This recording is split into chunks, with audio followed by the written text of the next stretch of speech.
بسم الله الرحمن الرحيم.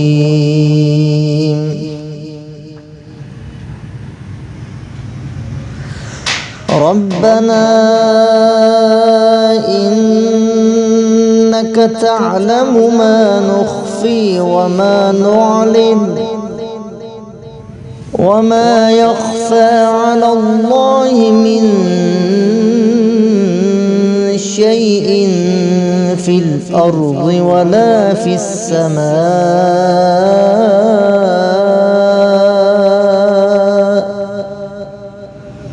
الحمد لله الذي وهب لي على الكبر إسماعيل وإسحاق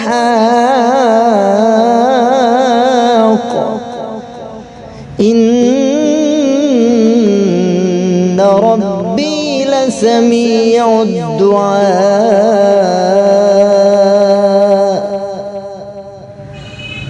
رب اجعلني مقيم الصلاة ومن ذريتي ربنا وتقبل دعاء.